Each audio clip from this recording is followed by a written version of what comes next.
کہ پھر اس کی قمیص جیسے اٹھائی تو میں نے دیکھا کہ سریوں کے نشانات ہیں اور آگ سے بھی اس کے پیٹھ کو جلا گیا ہے۔ اللہ کے گھر میں بیٹھتے ہوئے میں آپ کے سامنے کیا جھوٹ بولوں گا؟ میرے نبی فرماتے ہیں صلی اللہ علیہ وسلم، شیبتنی ہود و امثالھا، مجھے محمد کو سورہ ہود نے اور اس جیسے قرآن پاک میں اور صورتیں انہوں نے مجھے بوڑھا بنا دیا۔ سبحان اللہ۔ شیبتنی ہود و امثالھا، سورہ ہود اور اس جیسی صورتیں جن کے اندر استقامت کا حکم ہے کہ اے محمد، جب آپ نے کہا آمنت باللہ لا الہ الا اللہ محمد رسول اللہ، جب کلمہ پڑھ لیا تو اب اس کے بعد جم جا، اس کے بعد استقلال اختیار کر لے، اس کے بعد پہاڑ تو اپنی جگہ سے ہٹے تو ہٹے، سورج اپنے روٹ کو چھوڑ دے تو چھوڑ دے۔ قرآن پاک میں ایک عجیب آیت ہے، سبحان اللہ، والنجم اذا ہوا ما ضل صاحبکم وما غوا، کہ آسمان کے تارے تو آپ دیکھتے رہتے ہیں، آسمان کے تارے وہ بھی اپنی جگہوں پر، سورج اپنے روٹ پہ چلتا ہے، چاند بھی اپنے روٹ پہ چلتا ہے، لیکن سردی اور گرمی کے اندر آپ نے دیکھا ہوگا کہ سورج اور چاند وہ اپنے روٹ بدل دیتے ہیں۔ سردیوں میں آپ نے دیکھا ہوگا کہ سورج کہیں اور سے طلوع ہوتا ہے، گرمیوں میں پھر یہ کہ دوسری جگہ سے، وہی مشرق ہے لیکن مشرق میں اللہ آپ کا بھلا کرے، یہاں سورج آپ کے دائیں طرف سے، اور سردیوں کے اندر پھر یہ ہے کہ کچھ بائیں طرف چلا جائے گا۔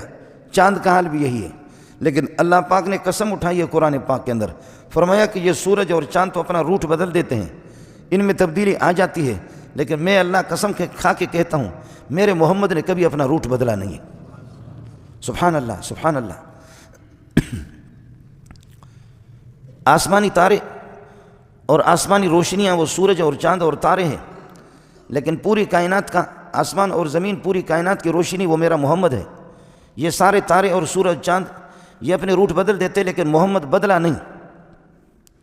بخاری میں ایک جملہ ہے، صلح حدیبیہ کے موقع پر نبی نے فرمایا، عروۃ بن مسعود، ایک کافر آگے بڑے سردار، مختلف سردار آئے، رسول پاک صلی اللہ علیہ وسلم سے ملے، نبی پاک صلی اللہ علیہ وسلم نے اس موقع پر صلح کی بات ان سے ہوتی رہی، گفتگو ہوتی رہی، اس موقع پر نبی نے فرمایا کہ اللہ کی قسم کوئی بھی بات کہیں گے دنیا کی جس میں ہمارا نقصان بھی ہو، میں محمد تسلیم کروں گا۔ دنیوی نقصان میرا ہو یا میرے صحابہ کا ہو، دنیا سے جس بات کا تعلق ہو ہماری زندگی سے، اس کو میں مان لوں گا۔ میں محمد بظاہر ظاہری طور پر آپ کو دکھائی دے گا کہ میں پسمائی اختیار کر رہا ہوں، میں اس کو قبول کر لوں گا، لیکن مجھے اس رب کی قسم ہے اگر کسی دینی مسئلے کے اندر یہ کہیں گے کہ اس میں پسمائی اختیار کر لے اور دینی مسئلے کے اندر تو ہم سے سودا کر لے، تو اپنی گردن مبارک کی طرف، رگوں کی طرف اشارہ کر دیا ایسے، فرمایا اللہ کی قسم یہ میری گردن اگر کوئی کاٹے تو میں محمد دینی مسائل میں سمجھوتا نہیں کروں گا۔ یہ میں اخبار جنگ آپ کو نہیں سنا رہا ہوں، بخاری شریف آپ کو سنا رہا ہوں۔ اگر میری گردن، میری رگوں کو کاٹے تو تب بھی میں محمد ان سے صلح نہیں کروں گا اور دینی مسائل کے اندر میں کوئی پسمائی اختیار نہیں کروں گا۔ گزارش یہ تھی کہ ایک تو ایمان قبول کر لینا ہی مشکل ہے، لیکن ساتھیوں سے گزارش ہے کہ جب ہم نے لا الہ الا اللہ محمد رسول اللہ پڑھا ہے تو پھر اس کے بعد سوچنا بھی ہوگا کہ لا الہ الا اللہ کے تقاضے کیا ہے، محمد رسول اللہ کی زندگی کیا تھی، آپ پر کیا مصائب اور کیا دشواریاں اور کیا پریشانیاں آپ پر آ گئیں، کن مشکلات کا آپ کو سامنا کرنا پڑا، ان سب کے لیے انسان تیار بھی ہو جائے۔ وہ کہتے ہیں نا کہ عشق بازی وہ کرے جو جان کی بازی بھی کرے، عشق بازی وہ کرے جو جان کی بازی بھی کرے، تن کے کپڑے بیچ کر معشوق کو راضی کرے۔ وہ پنجاب والے پھر کہتے ہیں خالی دل نہیں بلکہ جان بھی منگ دیا، خالی دل نہیں بلکہ جان بھی منگ دیا، عشق دے گلی دے وچ کوئی کوئی لگ دیا۔ عشق کے گلی میں ہر بندہ نہیں لگ سکتا، اس کے لیے جو ہے نا بہت بڑی بہادری، بہت بڑا صبر اور استقامت چاہیے۔ میں اللہ کے گھر میں بیٹھا ہوں، ہمارے یہاں ایک بورچی تھے، اس بورچی نے ایک دن میں سبق پڑھا کر کے آ گیا اس کے کمرے میں، تو اس بورچی نے میرا بدن دبانا شروع کر دیا، تو جیسے یہاں میرے کندھے دبائے مذاق مذاق میں، پھر وہ رونے لگے، روئے، دیندار آدمی تھا۔ میں نے کہا آپ کیوں رو رہے ہیں؟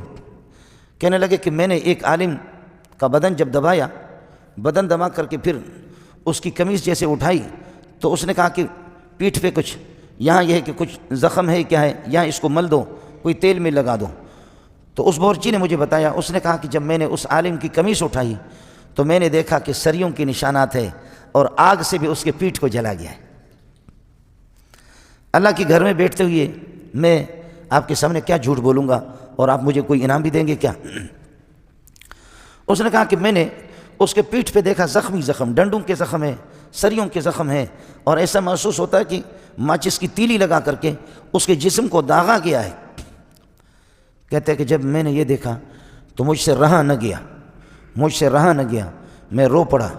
اس نے کہا کہ بیٹا نہ رو، بیٹا نہ رو، رونے کی بات نہیں ہے، یہ وہ کچھ ہے کہ جو آپ دیکھ رہے ہیں، یہ وہ کچھ ہے جو کچھ آپ دیکھ رہے ہیں، اور اس کے علاوہ جو ہمیں اذیتیں دی گئی ہے اس کا آپ کو اندازہ نہیں ہے، اگر وہ بتا دوں گا تو تیرا کلیجہ باہر آئے گا۔